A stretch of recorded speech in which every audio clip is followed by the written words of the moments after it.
Okay, so this is going to be your heel mobilization. The goal of the exercise is to get your heel moving better from side to side. So let's get into it. So what you're going to do is you're going to sit, cross your ankle in question over your knee, and it's going to be stabilized here. From here, I'm going to take my same side hand.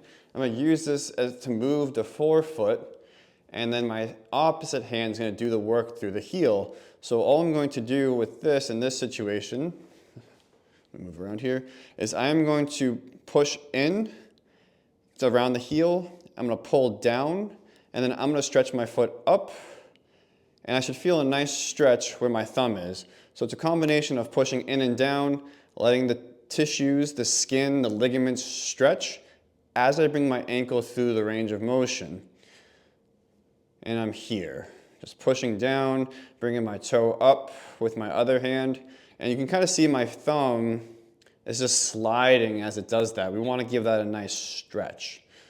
You can also do the opposite, where you're on the same side of the heel, and you're pushing down, or maybe switch hands. This one I don't find to be nearly as effective.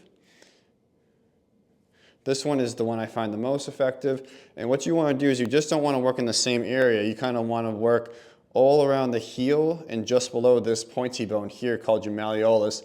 So you kind of push down, pull away from it, pull it up, and then maybe you work a little bit further back, and then maybe even a little bit further back. And you just kind of wash, rinsing, and repeating yourself here. And what you should find is that when you hold and stabilize the front part of your foot, and then you use your other hand to wiggle the back part of your foot, you should see a nice wiggling side to side.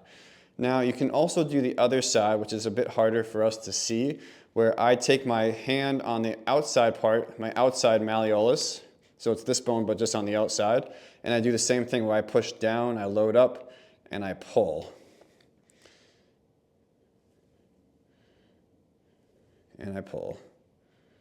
And I'm just trying to think about pulling my foot away, and I'm using my thumb to kind of pull my heel out and back. So I'm here, I'm using my index finger to pull the tissue down and pulling out and back.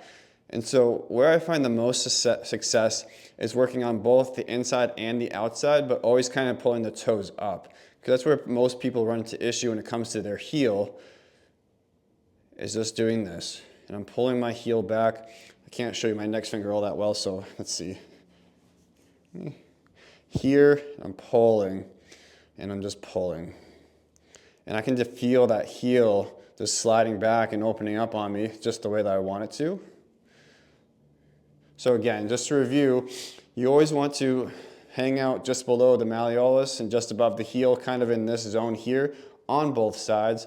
You start by pushing in, pulling down, and then pulling your foot up with your opposite hand, just letting your fingers slide and trying to mobilize the heel in the direction that you want. Now for most people, the direction that you want is going to be back and out so that this foot can stretch and get flatter. So you kind of want to always get to this position here, because usually people have problems with flattening their feet because this heel bone does not want to move back and out.